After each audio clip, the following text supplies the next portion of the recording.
তোমার আব্বাও গরিবানা সুরতের কাপড় পরবে। আজকে ঈদের দিন অসুবিধা নাই, পুরান কাপড় দ্বারা আমরা সবাই ঈদ করব, অসুবিধা কি? চিন্তা করো না, সামনে তোমাদেরকে কাপড় কিনে দেব। বলেন না সুবহানাল্লাহ। ইমাম হাসান হুসাইন এক ভাই আরেক ভাইয়ের চেহারার দিকে চোখে চোখে তাকায়া ইশারা করছে, না না, এখন থেকে যদি জোহর পর্যন্ত আম্মাজানের দরবারে জামার জন্য কান্নাকাটি করি, তাইলে এখানে জামা পাওয়া যাবে না, চলো যাই। এমন একটা দরবার আছে রে ভাই, যেই দরবারে গেলে কোনোদিন খালি হাতে ফিরা যায় না। বলতেছে কোন দরবারে যাইতে চাও? নানাজানের দরবারে। বলে হ্যাঁ চলো যাই। সেখানে চলে গেলেন, গিয়ে দেখছেন নবীজি ঈদে যাওয়ার জন্য তৈরি হচ্ছেন। এমনি সময় সুন্দর করে ইমাম হাসান কোমর মোবারক এইভাবে জড়িয়ে ধরছেন, আর ইমাম হুসাইন লাফ দিয়া নবীজির গলা মোবারকে ধরলেন। ধরার পরে নবীজির কপাল মোবারকে, গাল মোবারকে চুমু খেয়ে খেয়ে আদর করেন, আর বলেন, নানা ভাই ইয়া রাসূলুল্লাহ, অনেক ছোট ছোট ছেলে মেয়েরা ঈদের মাঠে নতুন কাপড় পরিধান করতেছে, আমাদের বুঝি জামা পাওয়া যাবে না? আম্মা জান আমাদেরকে জামা দেয় নাই। রাহমাতুল লিল আলামিনের দরবার এমন একটা দরবার, যেই দরবার থেকে কোনোদিন আমরা দুই ভাই ফিরিয়া গেছি না। আজকে কি দরবার থেকে খালি হাতে যেতে হবে? আমার আপনার দয়াল নবীজি চোখ মুবারকের পানি মুবারক ছেড়ে দিয়ে আকাশের দিকে তাকায়া বলছে, আল্লাহ, ও আমার আল্লাহ, আমার কলিজার টুকরার জন্য ব্যবস্থা করে দেন। আল্লাহ পাক ডাক দিয়ে বলে, জিবরাইল আর দেরি করো না, আমার বন্ধু কান্না মুবারক করতেছে, আমার বন্ধুর কান্না মুবারক আমি আল্লাহ সহ্য করতে পারি না। জিবরাইল দেরি করিস না, তাড়াতাড়ি করে জান্নাতে যা। আমি দুইটা জামা, একদিন নয়, 2 দিন নয়, 1 বছর নয়, 2 বছর নয়, অগণিত বছর আগে আমি আমার নবীর 2 কলিজার টুকরার জন্য 2টা জামা সাজায়া রাখছি। আজকে ওই দিন হাজির হইছে এই জামা 2টা দেওয়ার জন্য।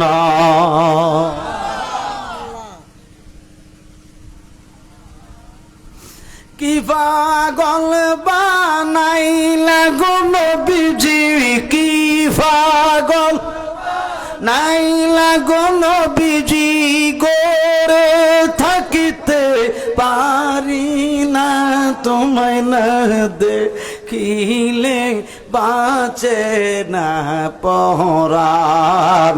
ও আমার দয়াল চান, তোমায় না দেখিলে বাঁচে না। বলেন কি পাগল বানাইলা গো দয়াল, কি পাগল নাইলা গো দয়াল, ঘরে থাকতে পারি না, তোমায় না দেখিলে বাঁচে না পরাণ। ও আমার দয়াল সান, তোমায় না দেখি বাঁচে না। আমার ভাই বাবারা খুব মনোযোগ। হযরত জিবরাইল আলাইহিস সালাম 2টা জামা পাইলেন। কয়টা জামা?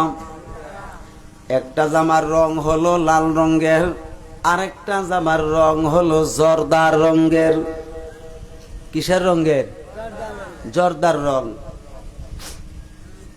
প্রশ্ন আসতে পারে, হুজুর জর্দার রং কেন? কারণটা কি? জর্দার রং এই জন্য, বর্তমান যে বিষ আছে, বিষ আসেনি, এই বিষ বিভিন্ন রং ধারণ করে। ওই সময়ের বিষ ছিল গাছের শিকড়। কিসের শিকড়? গাছের শিকড়। ওই গাছের শিকড় যখন কোনো শরবতে পড়তো কোন শরবতে, তখন ওই বিষটা জর্দার রং হয়ে যাইত। কথা বুঝতেননি? ওই বিষটা কি হয়ে যেত? জর্দার রং হয়ে যেত। আহারে, একটা ফ্যান দিলেই কিন্তু মানুষগুলো একটু ঠান্ডা পাইল।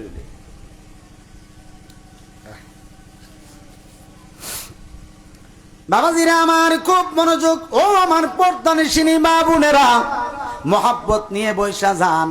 এবার আল্লাহর হাবিব সাল্লাল্লাহু আলাইহি ওয়াসাল্লাম সুন্দরভাবে চমৎকারভাবে যখন জামা লইয়া হাজির হইছে, দুইটা জামা নিয়া হযরতে জিবরাইল আমিনকে আল্লাহ পাক বলে দিলেন, জিবরাইল যাও, জামা দুইটাকে বইল আমার নবীরে সুন্দর করে বন্টন করে দিতে। এবার দুইটা জামা সুন্দর করে আনলেন। আমি জিজ্ঞেস করি, শিশু বাচ্চার নজর কিন্তু লালের দিকে থাকে, ঠিক কিনা? কেন? লাল শিশু বাচ্চার খুব পছন্দ। লাল হইল শিশু বাচ্চার খুব পছন্দনীয়, কারণ এটা সুন্দর লাগে বেশি। এই জন্য ইমাম হুসাইনও এই লাল জামা পছন্দ করছে দেখা, ইমাম হাসানও পছন্দ করছে। একটা জামাই দেখা এই যে পছন্দটা করছে, এবার জিজ্ঞাসা করছে, জিবরাইল কি ব্যাপার, বন্টন করে দাও না কেন? বলতেছি, ইয়া রাসূলুল্লাহ, আমি তো এমন একজন খাদেম, যেই খাদেম সর্বদাই আল্লাহর হাবিবের কদম মোবারকে নিয়োজিত আছি। আমি তো একজন খাদেম, এই খাদেম হইয়া কেমনে আওলাদ রাসূলকে আমি জামা বন্টন করে দেব? কারণ এটা তো আমার পক্ষে সম্ভব না। এবার বলছে, ইয়া রাসূলুল্লাহ, আল্লাহ পাক জানাই দিয়েছেন আপনি নবী নিজে জামা দুইটা বন্টন করে দিতে। নবীজি চিন্তা করছেন, না না, আমি যদি বন্টন করি এখানে একটা ফেস লাগবো, কেননা আমি হাসানকে যতটুকু ভালোবাসি ঠিক ততটুকুই আমার হুসাইনকে ভালোবাসি, জর্রা পরিমাণ কম বেশি নাই। এখন দুইজনই লালের দিকে নজর দিয়া রাখছে। এখন লাল জামা যদি আমি একজনকে দিই আরেকজন কষ্ট পাইব, এই জন্য কাউকে কষ্ট দেওয়ার মতো ব্যবস্থা আমি করব না। এবার বলতেছে, জিবরাইল, আমি তো তাদের কাউকে কষ্ট দিতে পারবো না, তুমি বন্টন করে দাও। বলতেছি, ইয়া রাসূলুল্লাহ, যেই নবী তামাম সৃষ্টি জগতের রহমত, সে তামাম জগতের আলম যত আছে সমস্ত আলমের রহমত, ওই নবী চান না কাউকে কষ্ট দিতে। আমি নবীর একজন খাদেম হইয়া কেমনে নবীর ওই আওলাদকে কষ্ট দিব? এটা আমার পক্ষে সম্ভব। এবার হযরতে জিবরাইল আমিনের কথার জবাবে হুজুর সাল্লাল্লাহু তাআলা আলাইহি ওয়াসাল্লাম ডাক দিয়ে বলছে, জিবরাইল শোনো, তুমিও বন্টন করবা না, আমিও করব না। আজকের এই জামার ফয়সালা করবে আমার আল্লাহ। কে করবে? আল্লাহ। আল্লাহ পারবনি? আল্লাহ বলেন, দোস্ত গো, ও আমার দোস্ত, আমি তো আপনার কাছে আয়াত নাজিল করছি, ইন্নাল্লাযীনা ইউযুনাল্লাহা ওয়া রাসূলাহু লা'নাহুমুল্লাহু ফিদ দুনিয়া ওয়াল আখিরাহ। এই আয়াত তো আমি আপনার উপরে নাজিল করছি, কারণ নিশ্চয়ই যেই ব্যক্তি আল্লাহকে কষ্ট দিবে কথার দ্বারা এবং কর্মের দ্বারা, এবং আল্লাহর রসুলকে কষ্ট দিবে কথার দ্বারা এবং কর্মের দ্বারা, ও আমার দোস্ত, তাদের উভয়ের প্রতি আমার আল্লাহর লানত থাকবে, আল্লাহর অভিসম্পাত হয়েছে। এবার তো বলছে, দোস্ত গো, আমি তো তাদেরকে কষ্ট দিতে পারবো না, আপনিও পারবেন না, আমিও পারবো না, তবে একটা পরীক্ষা হইয়া যাক। কি হইয়া যাক? জোরে কোন কি? কোন বিষয়ের সমাধান না হইলে পরীক্ষা লাগে কিনা? লাগে কিনা? সুন্দরভাবে পরীক্ষার নির্ধারণ হলো, জিবরাইল জান্নাতে যাও, একটা আপেল ফল নিও, একটা ছুরি নিয়ে যাও। আল বেদায়া ওয়ান নিহায়া। বাবাজিরা, বানায়া কথা বললে আগুনের কেসিটা জিভা কাটতো না। আপেল ফল এবং ছুরি নিয়া জিবরাইল আমিন আসবে। ওই সময় বলছে, শোনো, আমার দুস্তের হাতে হাত মুবারকে ফল দিবা আর ছুরি দিয়া বলবা, এই আপেল ফলটা যেন মাঝখান দিয়া দুইটা টুকরা করে, দুইটা ভাগ করে, এই দুইটা ভাগ, একটা ফালে একটা জামার উপরে একটা অংশ রাখবে, আর একটা জামার উপরে আরেকটা অংশ রাখবে। যেই জামার উপরের ফলের অংশ রক্তে পরিণত হইয়া যাবে, ওই জামা পাবে ইমাম হুসাইন। আটু জোরে বলেন না সুবহানাল্লাহ। দেমন হাকামুল হাকিমিন, বিচার করে দিছে নি, রায় করে দিছে। আল্লাহও নির্দোষী রইল, রাসূলুল্লাহও নির্দোষী, জিবরাইল আমিনও নির্দোষী। এমন বিচারক আছে আর কেউ এই বিচার করতে পারবো? হুজুর সাল্লাল্লাহু আলাইহি সাল্লামের হাত মোবারকে আইনা আপেল দিলেন, ছুরি দিলেন, দুইটা টুকরা করলেন, দুই জামার উপরে রাখছে। কিতাব খুলে দেখেন বাবারা আমার, যেই মাত্র দুইটা ফলের অংশ দুইটা জামার উপরে রাখছে, আল্লাহর কুদরত বোঝা যায় না। লাল জামার ফলের অংশ না রক্তে পরিণত হইয়া যায়। সাথে সাথে এই জামাটা ইমাম হুসাইনকে দিলেন, পরে খুব আনন্দ।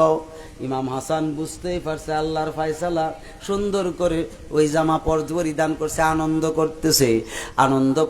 আনন্দের মুহূর্তে আল্লাহ পাক জিবরাইল আমিনকে বলে, জিবরাইল, আমার বন্ধু তো তাদের আনন্দে আনন্দিত হয়ে গেছে, এখন তো কান্নার সময় এসে গেছে।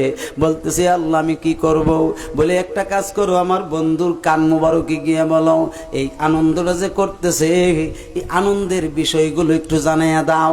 বলে কি বলবো গো আল্লাহ? বলেন, ইমাম হাসানকে যে জর্দার রঙের কাপড়টা দেওয়া হয়েছে, এই কাপড় দেওয়ার একটা রহস্য আছে। একদল নবীর উম্মত, মুখে দাড়ি, মাথায় টুপি, নামাজি, পরহেজগার। আহারে কি এর নামাজ আপনার আর আমার, এই নামাজ দিয়া কোনো এটা একেবারে তুচ্ছ লাগবে। কারণ উমরের নামাজ যেহেতু ওহাবিদের নামাজের কাছে তুচ্ছ মনে হয়েছে, আর আপনি আমি সলিমুদ্দিন আর কলিমুদ্দিনের নামাজ তো তাকো কাছে তুচ্ছই লাগবে। কথা ঠিক নেই? কি এর আপনার আমার নামাজ, তাদের নামাজের ধরন দেখলে মাথা নষ্ট হয়ে যাবে। দাঁড়ায়া থাকবে অনেকক্ষণ, লম্বা সূরা দিয়া পড়বে, সেজদা দিবে খুব লম্বা করিয়া। তাদের ভাব মূর্তি দেখলে দেখবেন একদম ফ্রেশ মানুষ, ফ্রেশ, একদম ফ্রেশ, চকচক করে স্বর্ণের মতো। আসলে তারা মূলত স্বর্ণ না, হইয়া রইছে সিটি গোল্ড। হাত তুলে কোন হইয়া রইছে কি? City gold. আসলে স্বর্ণ না, বাটফার। আমার ভাই বাবারা খুব মনোযোগ। জিবরাইল আমিন বলছে, হুজুর একদল আপনার উম্মত 3 বার বিষ পান করাইব ইমাম হাসানকে। কয়বার? 3 বার বিষ পান করাইব। 3 বার বিষ পান করাইয়া দুনিয়া থেকে একেবারে তিনাকে শহীদ করে দিব। ক্ষমতার জন্য। কিসের জন্য? ক্ষমতার জন্য। এই জন্য জর্দার রঙের জামা আপনার নাতি ইমাম হাসানকে দেওয়া হয়েছে, আর ইমাম হুসাইনকে দেওয়া হয়েছে লাল রঙের জামা। এটার মহত্ব হইল এই যে কারবালা নামক জায়গা আছে একটা, যেটা হচ্ছে কারবালা নামক জায়গা। ওই কারবালা নামক জায়গাতে আপনারই উম্মত, সুবহানাল্লাহ বলবেন না? নবীর উম্মত করলে তো সুবহানাল্লাহ কোন লাগে? কথা কোন নাকি রে? নবীর উম্মত করলে সুবহানাল্লাহ কইতেন না? বাদ যাইব পরে না, বাদ যাওয়ার আগে তো সুবহানাল্লাহ কইতেইব। আল্লাহ পাক বলছেন, জিবরাইল জানাইয়া দাও, ওগো আমার নবী, আপনারই একদল উম্মত আপনার হুসাইনকে গরুর মতো জবাই করে মদিনা থেকে নয় মক্কা থেকে দাওয়াত করে নিবে, মেহমান বানাইয়া নিবে। মেহমান বানায় নিয়ে নৃশংসভাবে কারবালা নামক জায়গাতে গরুর মতো জবাই করে শহীদ করে দিব। এই জন্য আমি লাল জামা হুসাইনকে দিলাম। এই কথা শোনার পরে আমার নবীজি কিসের আনন্দ করবে, দুই ভাইকে আমজা দিয়া ধরছে, ধইরা বলে হায় হায়। তখন ইমাম হাসানকে ঠুড়ে চুমা দিছে, ইমাম হুসাইনকে গলার মধ্যে কণ্ঠের মধ্যে চুমা খাইতে লাগছে। হযরত ইমাম হুসাইন চিন্তা করলো হায় হায়, কোনদিন তো নানা যান আদরের মধ্যে গরমিল করেন না, আজকে কেন গরমিল করলেন? আজকে আমার ভাইকে ঠুড়ে চুমা দিছেন, আমাকে কেন গলায় চুমা দিছেন? এটার ভেদ তো জানার দরকার। এবার ইমাম হুসাইন রাদিয়াল্লাহু তাআলা আনহু ডাক দিয়ে বলে নবী গো, ও গো মায়ার নবী গো, ইয়া রাসূলুল্লাহ, আমার ভাইকে ঠুড়ে চুমা দিলেন আর আমাকে কণ্ঠে চুমা দিলেন। আমি তো লক্ষ্য করে দেখেছি যতদিন আপনার আদর পাইছি, আমাকে কপালে চুমা দিলে আমার ভাইকেও কপালে চুমা দিছেন, আমাকে গালে চুমা দিলে আমার ভাইকেও গালে চুমা দিছেন, সমান সমান আদর করছেন। আজকে কেন আপনি বেগরমিল করছেন? এই বিষয়টা একটু দয়াল নবী গো জানতাম চাই। আমার নবী কান্দে আর কই হুসাইন রে,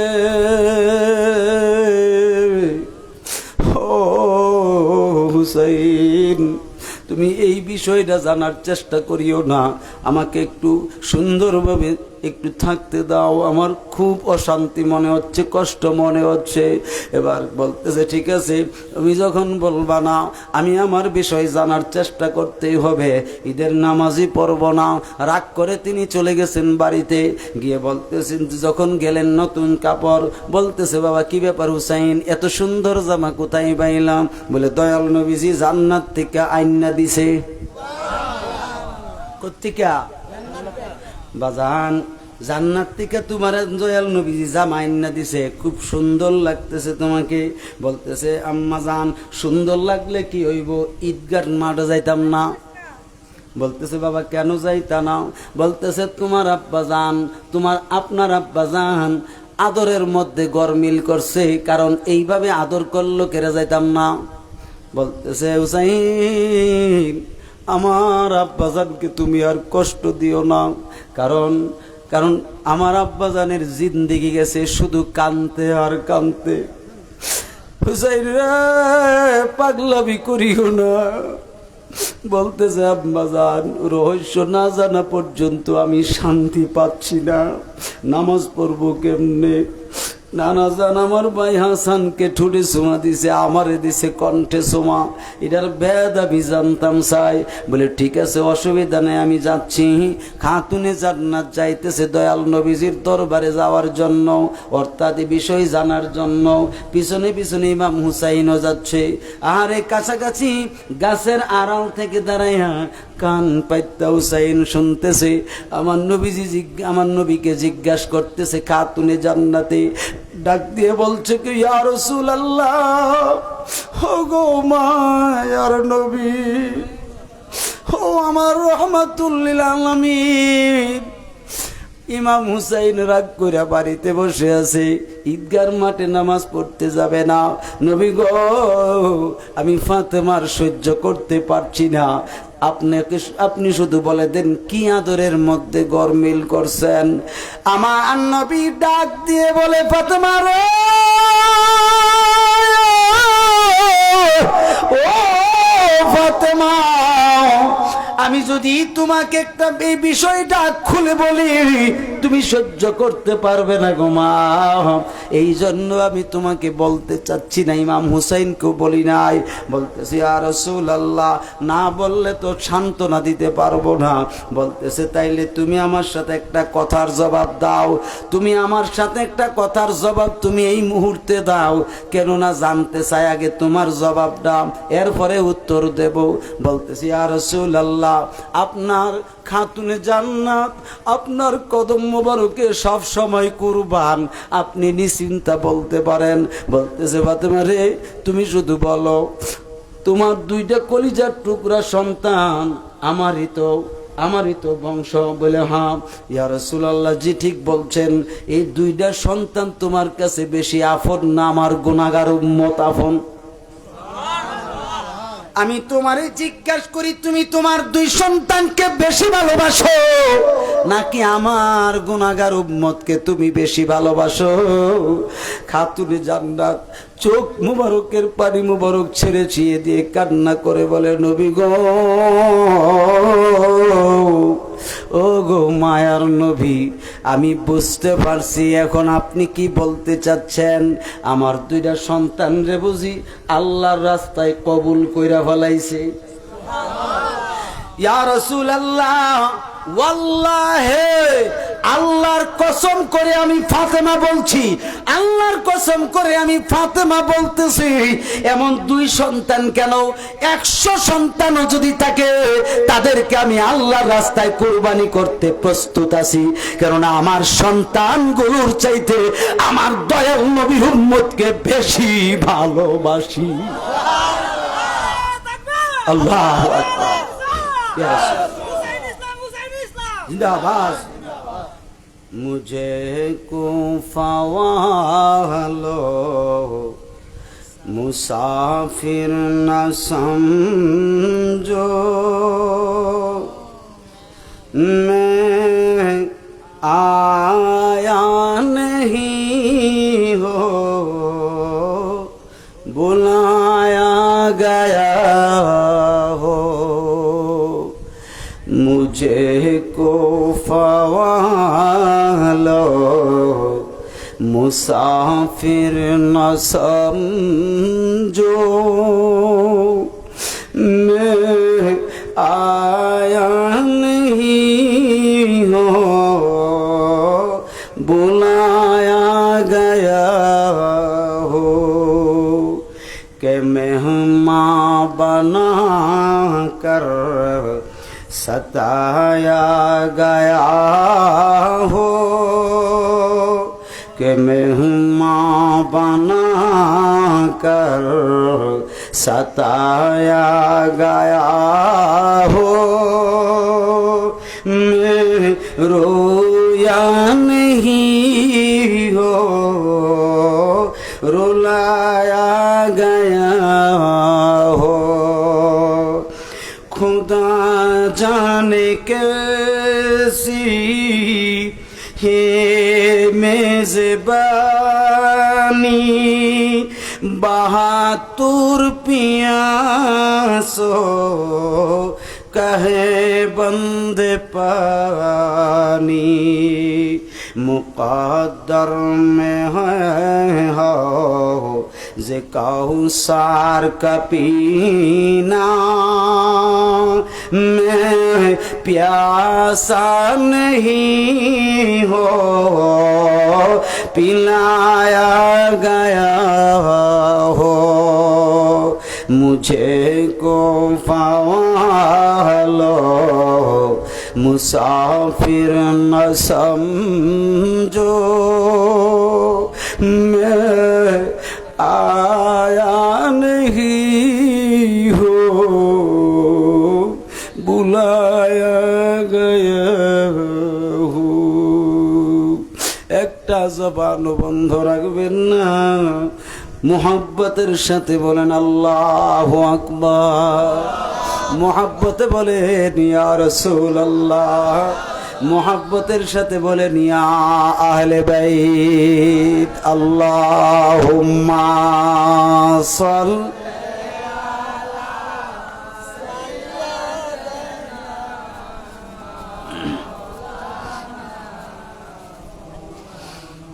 ওয়া আলা আলি সাইয়্যিদিনা।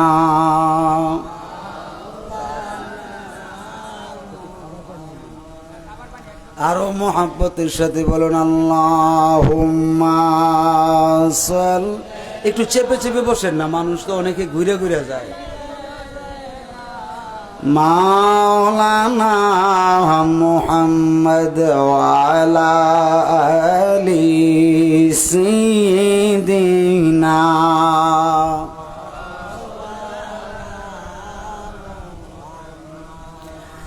আমার ভাইরা খুব মনোযোগ। এই যে কত সুন্দর করে যে ফয়সালা করছেন, উম্মতকে বেশি ভালোবাসে না, দুই সন্তানকে বেশি ভালোবাসে। আমি আপনাদেরকে জিজ্ঞেস করি, আপনার নাতিরে বেশি মহব্বত করেন নাকি ইসলাম ধর্মের যে নিয়ম নীতিগুলো আছে সেগুলিরে বেশি মহব্বত করেন? কই আমি তো দেখি না।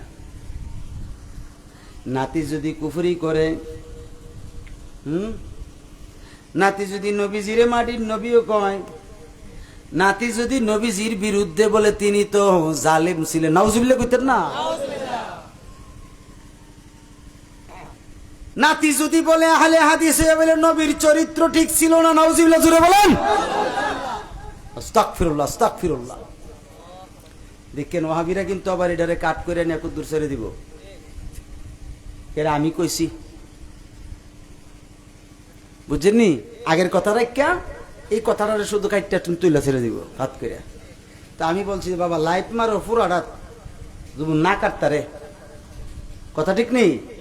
লাইভে থাকলে ই কাটতারবো, ডাউনলোড করে না কাটতো। তখন জবাব দিতে পারবো যে আমার আইডিতে গিয়ে আমার ওয়াজ দেখেন, তারপরে জবাব দেন। কি লাইভ চলতেছে, কোটি কোটি মানুষ একসাথে দেখতেছে। খুব খেয়াল করে শুনবেন, ইসলামের কানুন হচ্ছে নবীজির উপরে কুফরি করলো দেখছি, নাতি হোক আর ছেলে হোক, কইলে কইছে সারছে, বুঝছে না। কথা ঠিক কিনা?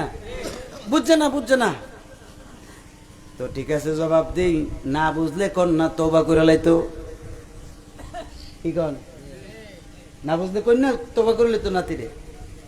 না না, এটা কি তওবা কি আজের কি এটা কি ক্ষমতা, এটা কি সর্ব না কিতা? আমরা কি বাইশাইছি নি এর মধ্যে শক্তি কাটা না? এটার নাম ইসলাম না। হাদিস শরীফে আসছে, সহিহ মুসলিমের হাদিস, তিরমিজিতে আছে, এই যে সুনানে তিরমিজি লামছে, এই রকম অগণিত কিতাবে আসছে, নামাজ রোজা টুপি দাড়ি আজকন জুব্বা দিয়া জান্নাতে যাওয়া যাবে না, কারণ কবুল হইতেও পারে নাও হইতে পারে। কথা কন জোরে। কবুল হইতেও পারে নাও হইতে পারে, এটা আল্লাহর ইচ্ছা।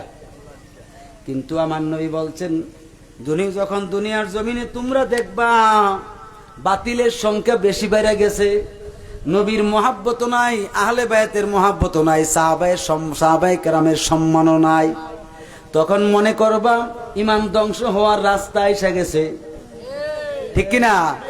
তখন আমি নবী তোমাদেরকে নসিহত করতেছি, তোমরা শোনো শোনো শোনো, সহিহ মুসলিমের হাদিস। নবীজি পরিষ্কার ভাবে বলছেন, পরিষ্কার ভাবে, খুব খেয়াল করে শুনুন।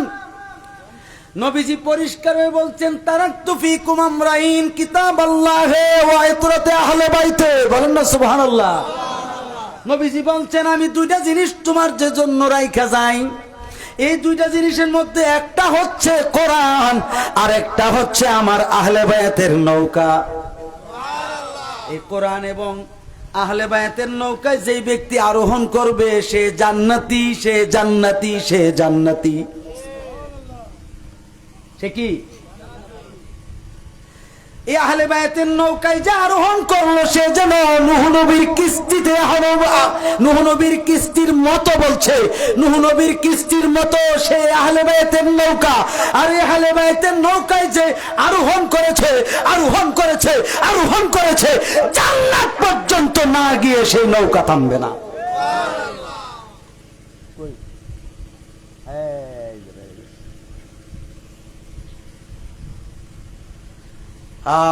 সুনানে তিরমিজি।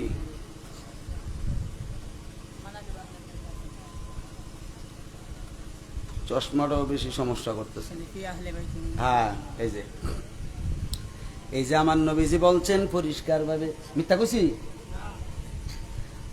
হ্যাঁ, আমি তো মনে করি আমার ঘরে যে কিতাব আছে না, সেগুলি তো আমি তো এইভাবে সিন দিয়ে রাখি, এটা ইন্ডিকেট করে রাখি যাতে বের করতে সহজ হয়।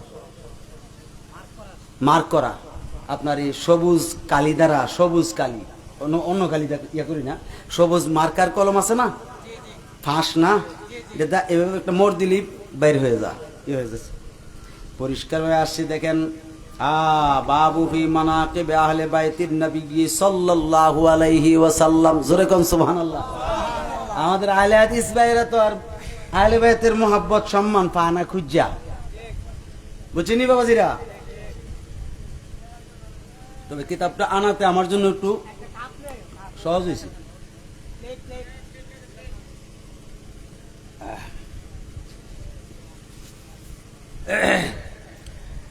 এরপরে দেখেন সুন্দর করে আসছে, হাদ্দাসানা নাসর ইবনে আব্দুর রহমানিল কুফি, হাদ্দাসানা যায়েদ ইবনুল হাসান আন জাফর ইবনে মুহাম্মদ আন আবিহি আন জাবির ইবনে আব্দুল্লাহ রাদিয়াল্লাহু তাআলা আনহু قال রাআইতু রাসূলুল্লাহি সাল্লাল্লাহু আলাইহি সাল্লাম ফি হাজ্জাতিহি ইয়াউম আরাফাতা ওয়া হুয়া আলা নাকাতিহিল কাসওয়াইন ইয়াখতুবু ফাসামিতুহু ইয়াকুলু ইয়া আইয়ুহান নাসু ইন্নী ক্বাদ তারাকতু ফীকুম মা ইন আখাযতুম বিহি লান তাদিল্লু কিতাবাল্লাহি ওয়া ইতরাতি আহলা বাইতি।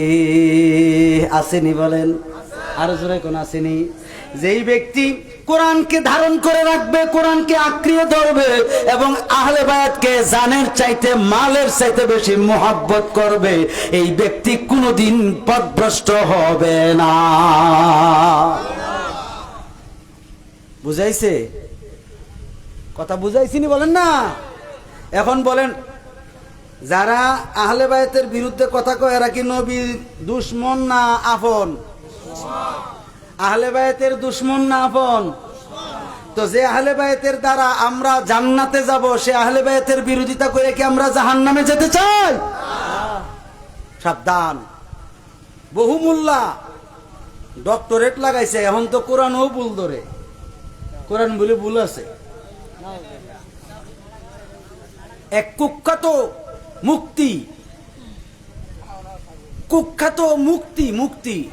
মুক্তি বুঝেননি? আমাদের দেশে যে রাজাকার আছেন, রাজাকার মুক্তি বাহিনী সাজ্জা, জানেন না আপনারা? আমি তারে মুফতি কই না, মুক্তি কই, রাজাকার দুষ্ট মুজাফফর বিন মহসিন, তার নাম নিতে গেলেও শরম লাগে, কথা ঠিক কিনা? সে পরিষ্কার বলতেছে এই কোরআনও ভুল আছে।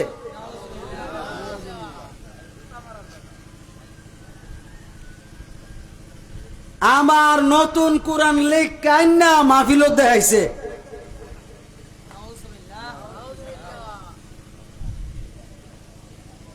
তখন পাবলিকে কইতাছে, হুজুর আমরা যে এত বছর এই কোরআন শরীফ পড়ছে, আমরা বাপ দাদারা পড়ছে, এরা কি জাহান্নামী?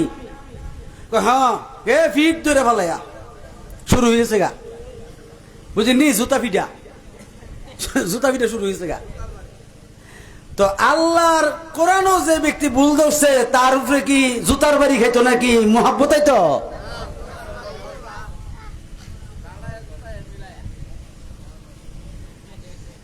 আমার ভাইয়েরা খুব মনোযোগ। এই ইমাম হুসাইন রাদিয়াল্লাহু তাআলা আনহুর বিষয়টা আমি আজকে আপনাদের সামনে তুলে ধরবো, মাত্র 1 ঘন্টা লাগবে, কষ্ট হইবনি? তাহলে একটু চেপে চেপে বসেন, কেননা কারবালা নামক জায়গাটার নাম শুনলে শিহরিত হয়ে সমস্ত পশমগুলো দাঁড়িয়ে যায়, কারণ এই জায়গাটা বড় মারাত্মক একটা জায়গা, ঠিক কিনা বলেন? কারবালার করুণ কাহিনী যাই, কারবালার করুণ কাহিনী কেমনে ভোলা যায়, কারবালার করুণ কাহিনী কেমনে ভোলা। নবীর আওলাদ শহীদ করল, নবীর আওলাদ শহীদ করল নিষ্ঠুরে জিদেরা, কারবালার করুণ কাহিনী কেমনে ভোলা যায়, কারবালার করুণ কাহিনী মা ফাতেমার কান্নার সুরে বিশ্বভুবন হায় হায় করে, বিশ্বভুবন হায় হায় করে।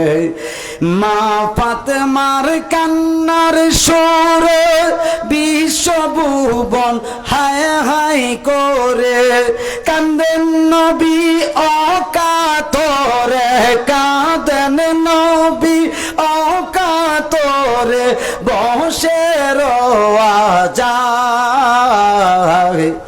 কারবালার করুণ কাহিনী কেমনে ভোলা যায়, কারবালার করুণ কাহিনী দয়াল নবী যে গলেতে চুমু খেতেন দিলে রাতে, চুমু দিতেন দিনে রাতে। দয়াল নবী যেই গলেতে চুমু খেতেন দিনে রাতে, সেই গলেতে বিষের ছুরি সীমারে চালায়।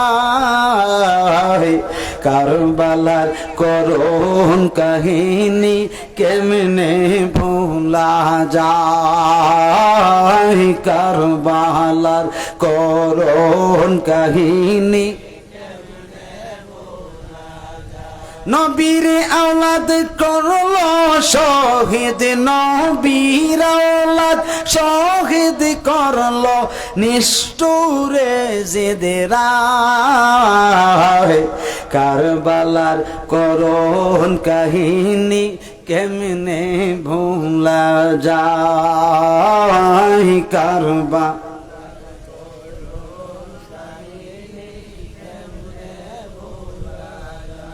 বাবাজিরা আমার গভীর মনোযোগ, বাবারা আমার, আমার বাবারা, ইমাম মুসলিম রাদিয়াল্লাহু তাআলা আনহু যিনি ছিলেন নবীজির চাচাতো ভাই, আর হযরতে ইমাম হাসান রাদিয়াল্লাহু তাআলা আনহু চাচাতো ভাই, হযরতে আকিলের সন্তান, বলেন না সুবহানাল্লাহ। হযরতে আকিল রাদিয়াল্লাহু তাআলা আনহুর সন্তান ছিলেন হযরতে ইমাম মুসলিম রাদিয়াল্লাহু তাআলা আনহু। তার দুইটা ছেলে সন্তান ছিল, খুব পূর্ণিমার চাঁদের মতো সুন্দর।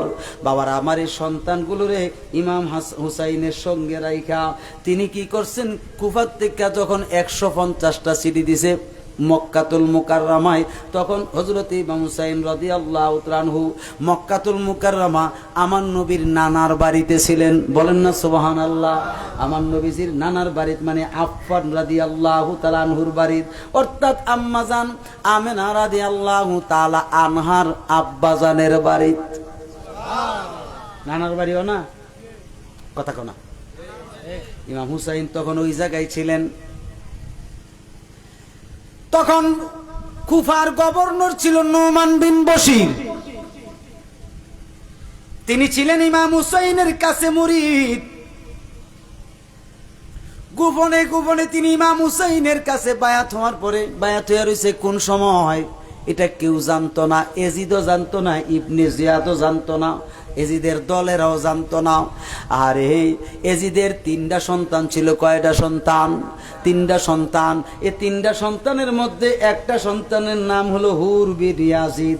এই হুর বিন ইয়াজিদ ছিল গোপনে গোপনে ইমাম হুসাইনের মুরিদ। এখন আমি জিজ্ঞেস করি, ভালোর ঘরও খারাপ হয়নি, খারাপের ঘরে ভালো হয়নি, আসিনিও? দেখছনি ঘরের ভিতরে কিন্তু দুশ্মন আছে। এই হুর বিন ইয়াজিদ কোনদিন ইমাম হুসাইনের যুদ্ধের পক্ষে ছিল না।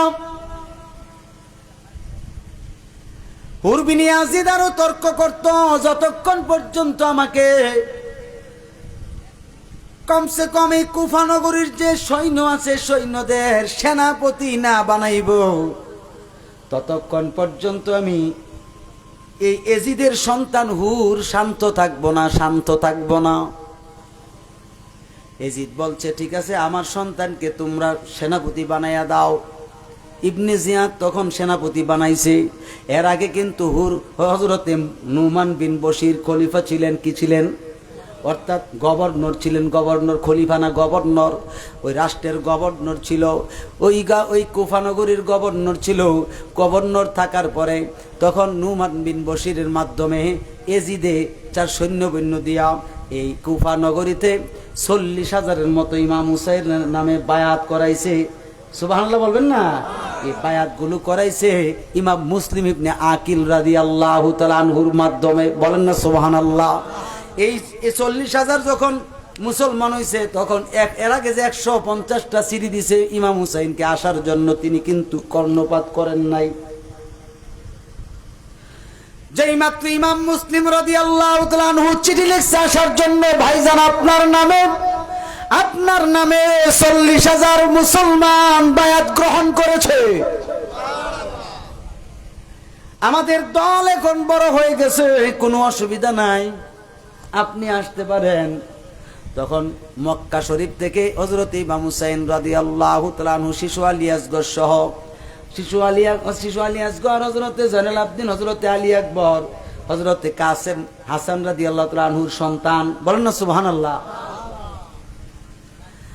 ইমাম হাসান রাদিয়াল্লাহু তাআলা আনহুর আরেকজন সন্তান ছিল হযরত আব্বাস রাদিয়াল্লাহু তাআলা আনহু।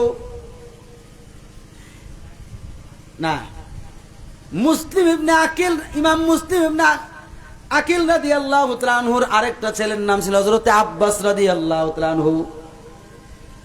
এইভাবে আব্বাস রাদিয়াল্লাহু তাআলা আনহু সহ এইভাবে যখন 72 জন মতান্তরে 83 জন, কয়জন? 72 জন মতান্তরে 83 জন মক্কা থেকে রওনা দিয়েছেন। মুহররম মাস আসার খুব খেয়াল করবেন, মুহররম মাস আসার 3 দিন আগে, কয়দিন আগে? 3 দিন কি মতান্তরে 2 দিন আগে রওনা দিছে। রওনা দেওয়ার পরে তখন কিন্তু ইমাম মুসলিম তো সিঁড়ি ফাড়াই দিছে, সিঁড়ি ফাড়াই রওনা দিলাইছে। এই দিক দিয়া এজিদ কি করছে, গোপনে কিছু গোয়েন্দা পাঠাইছে, গোয়েন্দা। এই গোয়েন্দাদের লিডার ছিল ইবনে জিয়াদ, তখন কিন্তু গভর্নর হয় নাই। ইবনে জিয়াদ কি করছে, গোয়েন্দাগিরি করতে করতে দেখতেছে নুমান বিন বশির ইমাম হুসাইনের দলে, কারণ ইমাম হুসাইনের দলের একজন লোক নুমান বিন বশিরের পাশের চেয়ারে বসে আছে। আহারে একেবারে পূর্ণিমার চাঁদের মতো সুন্দর দেখা যায়। অর্থাৎ ইমাম মুসলিম রাদিয়াল্লাহু তাআলা আনহু দেখার পরে আর বাবা জিজ্ঞাসা করলো উনিকে, বলে উনি হচ্ছেন ইমাম মুসলিম, মক্কা থেকে আসছে। বলতেছে ইমাম হুসাইনের কাছ থেকে আসছে নাকি? বলে হ্যাঁ। তাইলে এখন কি বলতে চাচ্ছ? বলে ইমাম মুসলিম আসছে কিছু এই পরিবেশ দেখার জন্য, অর্থাৎ এই পরিবেশটা দেখতে তিনি আসছেন, দেখতেও আছেন, কোনো সমস্যা নাই, রাষ্ট্র চলছে ঠিকভাবে। এবার কি করছে ইবনে জিয়াদে তার সৈন্য বল নিয়ে এই কুফা নগরীতে গোপনে গোপনে হাঁটতে শুরু করছে। ছদ্মবেশে, কি বেশে? ছদ্মবেশে হাঁটতেছে আর জিজ্ঞাসা করতেছে তোমরা কার বায়াত? এজিদের নাম হুসাইনের। বলে আমরা সবাই হুসাইনের নামে বায়াত হয়ে গেছি। এইভাবে দেখতেছে মেজরিটি % লোক ইমাম হুসাইনের নামে বায়াত হয়ে দেখা যায়। তখন ইবনে জিয়াদ চিঠি ফাটাইছে ওই দামেস্ক এজিদের কাছে।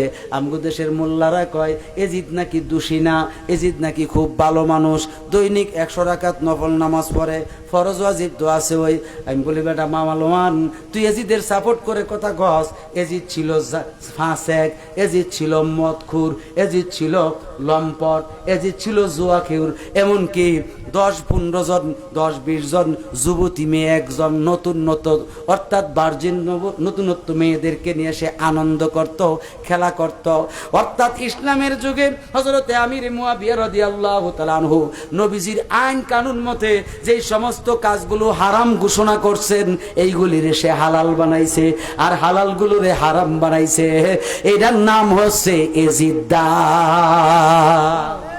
কথা ঠিক কিনা? আজকে যারা একদল মুসলমান বাড়িছো, শিয়া হয়ে গেছো তোমরা, হযরতে আমির মুয়াবিয়া রাদিয়াল্লাহু তাআলা আনহুকে গালিগালাজ করো, ভুলেও গালিগালাজ করবেন না। কেননা বুখারী শরীফে স্পষ্ট আসছে, পরিষ্কার ভাবে আসছে, বাবু ফাযাইলু আমির মুয়াবিয়া রাদিয়াল্লাহু তাআলা আনহু।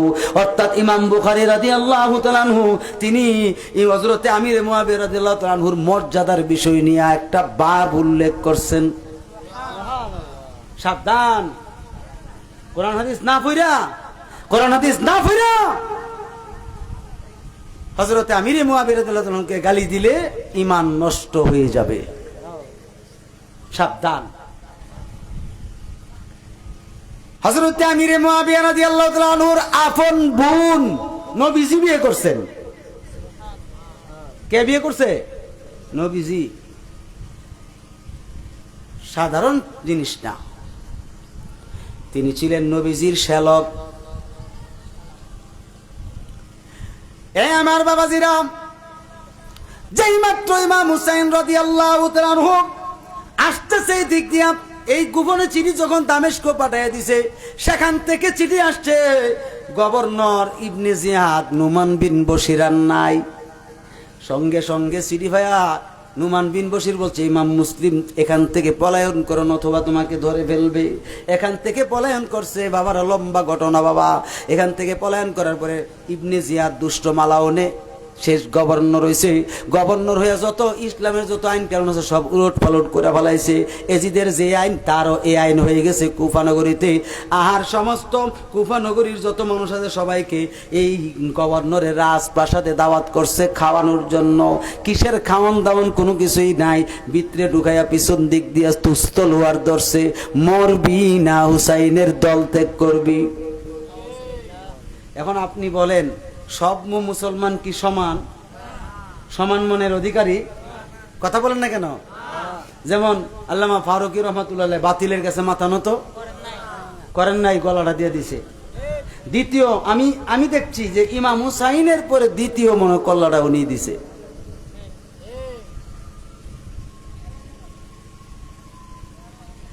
ভাইয়ারা আমার, খুব মনোযোগ।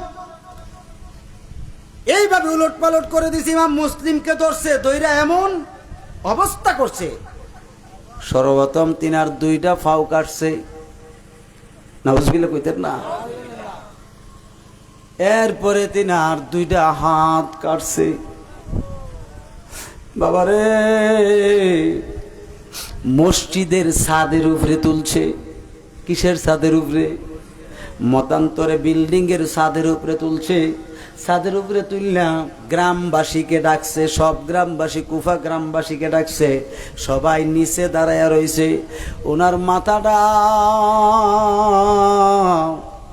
এই ইবনে জিয়াদে এই ছাদের বাহিরে রাখছে। ছাদের বাহিরে রাইকা কয়েকজনে ধরছে। ধরে রে বাবা, হীরার তলোয়ার দ্বারা এমন ভাবে একটা আঘাত করছে, কল্লাটা আলাদা হইয়া ছিটকে গিয়া ফুটবলের মতো হচ্ছে দুনিয়ার জমিনে। এত কষ্ট দিয়ে লাঞ্ছনা দিয়ে ইমাম মুসলিমকে হত্যা করেছে, শহীদ করেছে। এই ইবনে জিয়াদের মুখে লম্বা লম্বা দাড়ি, কোরআনের হাফেজ, মুফতি, মুহাদ্দিস, মুফাসসির ছিল। আমাদের দেশে তো জানে না, এজিদের সংখ্যা, সৈন্যের সংখ্যা ছিল 26,000। কয় হাজার? এই 26,000-এর ভিতরে 3,500 ছিল মুফতি, মুহাদ্দিস, মুফাসসির। আর 7 থেকে 8,000-এর মতো ছিল কোরআনের হাফেজ। বুঝছেননি? এই এজিদের তাবুর সংখ্যা ছিল 72টা, মতান্তরে 70টা। প্রত্যেকটা তাবুতে 5 ওয়াক্ত নামাজের আজান হইতো। কি হইতো? আজান হইতো, একামত হইতো, 5 ওয়াক্ত নামাজের জামাত হইতো 70টা তাবুতে। আর জুমার নামাজের আজান হইতো, ওই জুমার নামাজের খুতবা হইতো এজিদের নামে। কার নামে? এজিদের। আমরা এজিদের নামে খুতবা দেননি? ইমাম হুসাইন রাদিয়াল্লাহু তাআলা আনহুর তাবুর সংখ্যা ছিল 60টা। এই 60টা তাবুতে যতগুলো মুমিন মুসলমান ছিল সকলের জন্য একটা জামাত, একটা আজান, একটা একামত, এক জামাত। ইমাম ছিলেন ইমাম হুসাইন। সুবহানাল্লাহ কোন না করে? ইমাম ছিলেন ইমাম হুসাইন। বাকি সব নারী পুরুষ ছিল একবারে মুক্তাদি মুসল্লি। আর তাগো 70টা তাবুতে 70 জন ইমাম, 70 বার আজান, 70 বার একামত, জুমার খুতবা 70টা। আমাদের দেশে দেখবেন ব্রাহ্মণবাড়িয়া অভাব নাই এই জাতের। আসিনি কোন করে? কথা কোন আসিনি। জায়গায় জায়গায় মসজিদ, জায়গায় জায়গায় মাদ্রাসা, জায়গায় জায়গায় মসজিদ, জায়গায় জায়গায় মাদ্রাসা। আসেনি? আপনি জানেননি ব্রাহ্মণবাড়িয়া কয়টা মাদ্রাসা আছে? 286টা। কয়টা? এমন কোন বিল্ডিং নাই যে মাদ্রাসা নাই, এমন কোন বিল্ডিং নাই। আমার ভাই বাবারা খুব মনোযোগ। মুহররম মাসের 2 দিন আগে রওনা দিয়েছে। এই সংবাদটার পাইল না যে ইমাম হুসাইনকে নিষেধ করো, এই সংবাদ আর পায় নাই। মুসলিম শহীদ হয়ে গেছে। এবার সেখান থেকে তিনি যখন আসছেন কুফা বরাবর রাস্তায়, তখন কুফার রাস্তাটা বন্ধ করে দিছে, ব্যারিকেড দিয়ে দিছে, একেবারে বন্ধ, ঢোকার কোনো সুযোগ নাই। এই কুফার রাস্তার বন্ধ যে জায়গায় আছে, এই জায়গার বন্ধের অর্থাৎ কুফার ভিতরে, অর্থাৎ কুফার অংশটাতে গোয়েন্দা থাকতো। গোয়েন্দারা গিয়ে সংবাদ দিছে ইমাম হুসাইন আইসা এই জায়গায় আসছে, এখন কি করা যায় বলো। এখানে দেখছি তারা রেস্ট করব, আরাম করব, আজকে রাতের ভিতরে ধরতে পারলে তাদেরকে ধরা যাবে, নতুবা ধরন যাইতো না। এই সংবাদ যখন 2 জন গোয়েন্দা দিছে, দেওয়ার পরে হুর বিন ইয়াজিদ তাদের 2 জনকে দেখে লাইছে, শূন্য লাইছে কথাগুলো। শোনার পরে বলতেছে, হে ইবনে জিয়াদ শোনাও, এই উনাদেরকে, এই যে ইমাম হুসাইন এবং তার দলবলকে ধরে আনার জন্য আমাকে দায়িত্ব দাও। নিজের ইচ্ছা করে দায়িত্ব নিতেছে, এর কারণ আসেনি?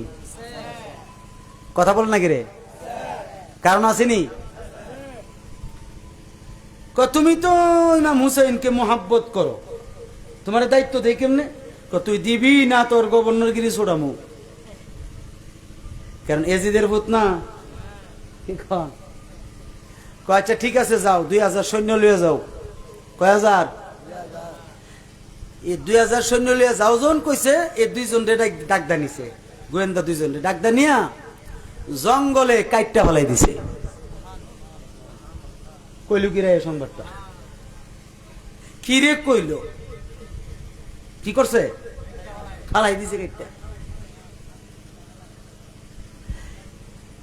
2000 সৈন্য লিয়া তিনি গেলেন, গিয়া দেখতেছেন ঠিকই অন্ধকার রাত। কি রাত? মহরমের চান উঠছে না তো, আমার বসে না কথা কোনা বাজান জান গানি। হায় হায় বাজান, একটু মোহাব্বত নিয়ে বল, একটু পরে কিন্তু কান্নার রুনাজারি শুরু হবে। হুর বিন ইয়াজিদ দেখতেছে অন্ধকারে পূর্ণিমার চাঁদ উঠছে। ইমাম হুসাইন রাদিয়াল্লাহু আনহুর চেহারা মুবারকের নূরের যে একটা তাজাল্লি লাইট, এই লাইটের আলোতে তারা চলতে পারতেন, কোনো অসুবিধা হয়েছে না। তো তারা তো আসছে সিটি ভাইয়া মেহমান হইয়া। মেহমানের কাজ কি? মেহমানদারি করা। মেহমানদের কি করা? মেহমানদারি করে, এটা সুন্নাতের রাসূল। কেউ কি ঝগড়া করতে যা খালি হাতে? কেউ আপনি খালি হাতে ঝগড়া করতে যাবেন? যুদ্ধ করতে যাবেন? তো ইমাম হুসাইন রাদিয়াল্লাহু আনহু তিনি সঙ্গী সাথীরা সবাই গেছে অস্ত্র ছাড়া। কি ছাড়া? ওই মাঝে মধ্যে লাকড়ি কাটার জন্য কুঠার নিচে 1-2টা, আর কিছু তরি তরকারি বানানোর জন্য কিছু দা ছুরি, এগুলি নিচে। কিন্তু তলোয়ার, ইমাম হুসাইনের সঙ্গে যে তলোয়ার জুলফিকার, এটা সবসময় থাকতো তিনার সঙ্গে। এবং তিনার সাথে আরো যত আছে সকলের কোনো তলোয়ার ছিল না, শুধু তিনার তলোয়ারটাই ছিল জুলফিকার। আর যেখানে তিনি সফরেও যাইতেন, সেখানে তিনি যুদ্ধের সরঞ্জামি সবকিছু নিয়ে যাইতেন। এটাই তিনার ইচ্ছা ছিল আর কি, নিয়ম নীতি ছিল।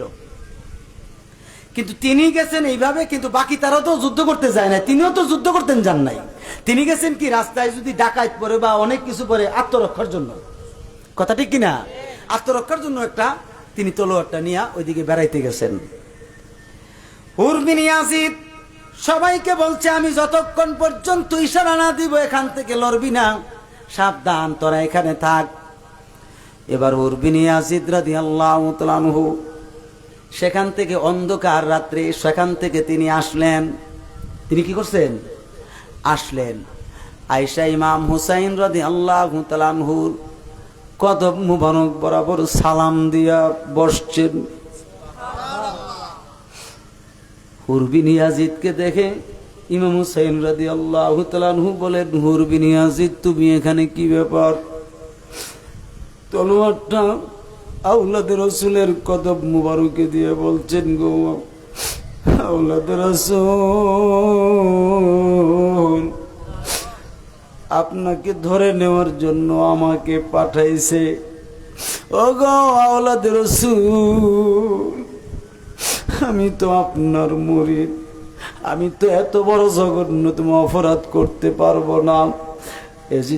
এজিদের আমার বাবা হয়েছে, কি হয়েছে, ইবনে জিয়াদ এই কুফা নগরীর গভর্নর হয়ে গেছে। আর আপনার নামে যারা বায়াত নিছিল তারা মুনাফিক হয়ে গেছে, সবাই গাদ্দার হয়ে গেছে। ওগো আওলাদে রাসূল, আপনার কদম মোবারক ধরে বলি, আমি আপনাকে ধইরা নিতে আসি নাই, আমি আপনাকে ধইরা নিতে আসি নাই গো। আপনাকে আমি অনুরোধ করে বলছি, আপনি এই মুহূর্তে মদিনায় চইলা যান, আমি এই দিক দিয়ে সামাল দেব, কোনো অসুবিধা নাই, আপনি চলে যান। এই কথা শোনার পরে ইমাম হুসাইন রাদিয়াল্লাহু তাআলা আনহু সঙ্গী সাথীদেরকে নিয়ে যখন মদিনার উদ্দেশ্যে রওনা দিল, খোদার কুদরত বোঝা যায় না। সকালবেলা তাকায়া দেখতেছে হুর বিন ইয়াজিদ তিনি এখানেই আছেন। জিজ্ঞেস করলে, হুজুর আপনি কি যান নাই? বলে, গিয়েছিলাম, আবার যেন কিভাবে এই জায়গায় ফিরে আসলাম বুঝতে পারলাম না। হুজুর আজকেও যান, এই রাত্রেও গেলেন, আবার ফিরে আসছেন। এবার বলতে, হুজুর আমি তো আজকেও বলছি যাওয়ার জন্য, আপনি কি যান নাই?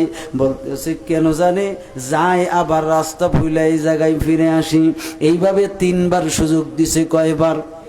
3 দিন। 3 দিন পর্যন্ত হুর বিন ইয়াজিদ তিনিকে এখান থেকে মদিনায় যাওয়ার সুযোগ দিছে।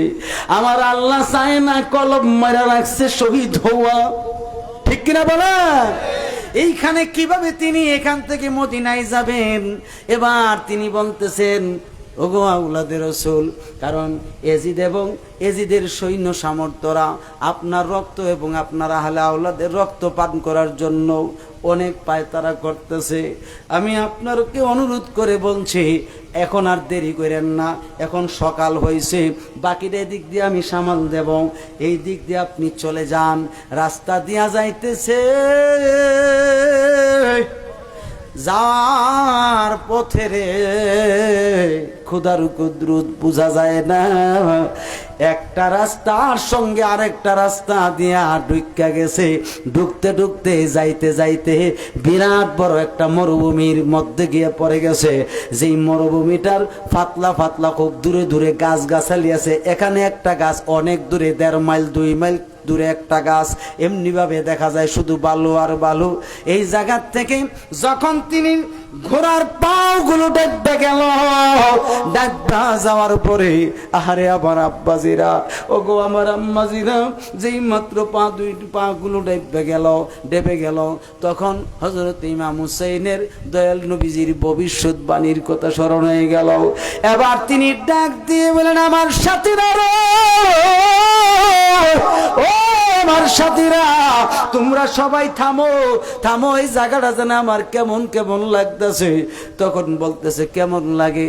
বলতেছে, এই জায়গাটা আমার মনে হয় কারবালার মাঠ লাগে। তখন বলতেছে, রে কেমনে বুঝবো? তখন তাকায় দেখতেছে, আরে মানুষ নাই। ও একজন হঠাৎ করে কোত্থেকে যেন একজন মানুষ আসছে। মানুষ আসার পরে জিজ্ঞেস করছে, এই জায়গাটার নাম কি?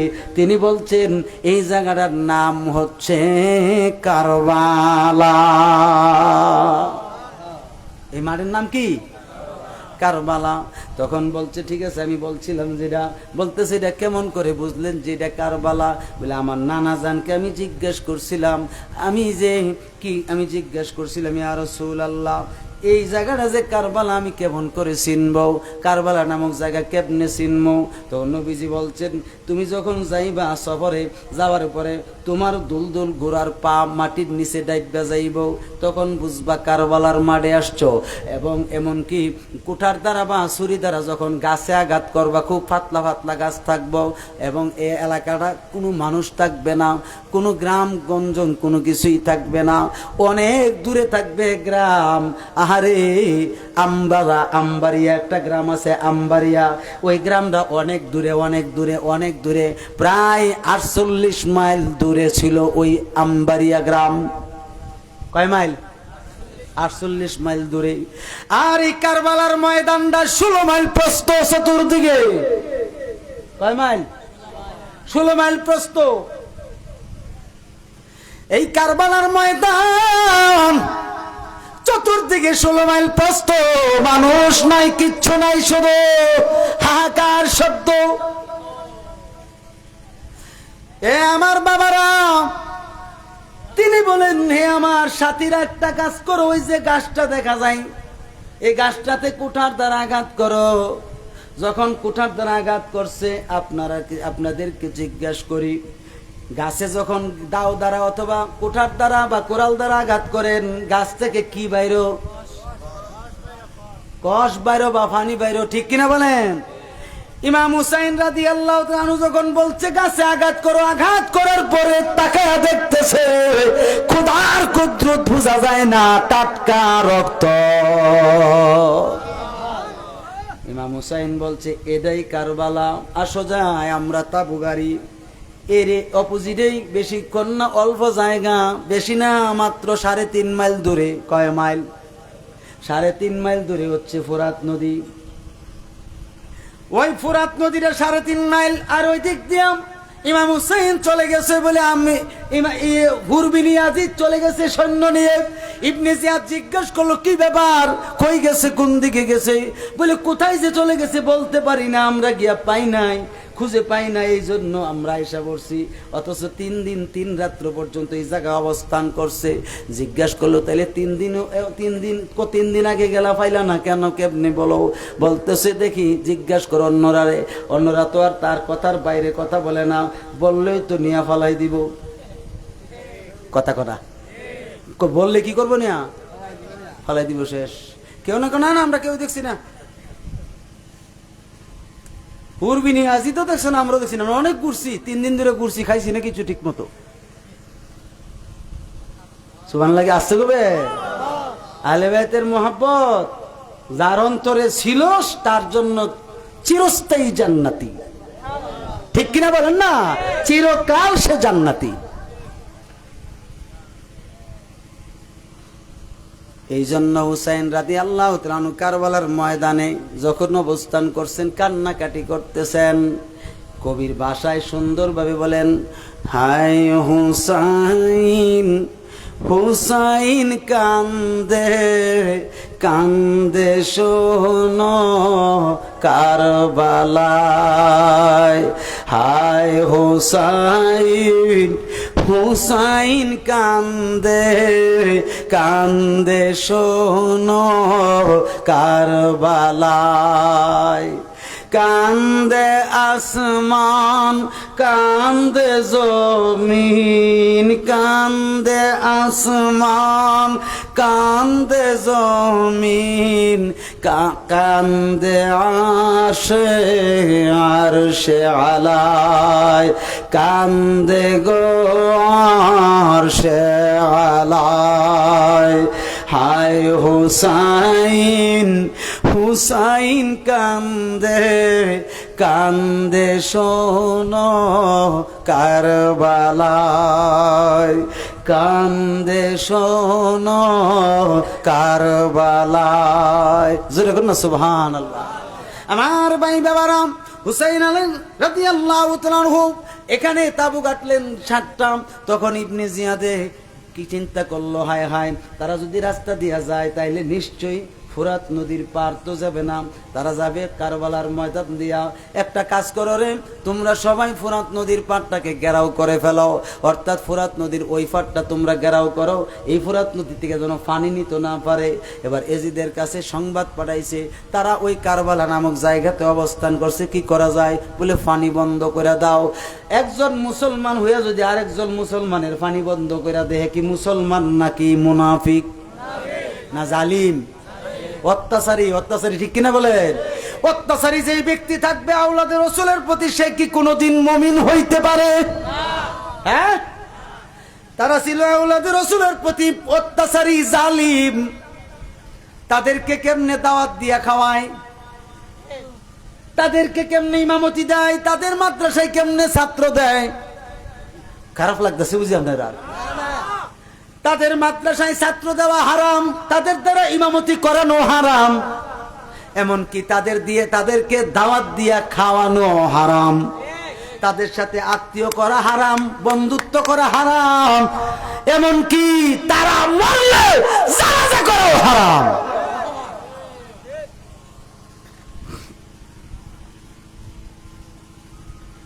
আমি জানি আমার আর দাওয়াত দিত না, আমার আর দাওয়াত দিত না, কিন্তু আমি দাওয়াতের আশা কইরা কি হক স্যার তারাম কথা কোন নাকি লিখিয়া? রিজিকের মালিক কে? আরো জোরে কোন? আল্লাহ। আপনি যেখানেই যান সত্যের পথে থাকবেন, ইনশাআল্লাহ আপনার রিজিক আল্লাহ দিবে।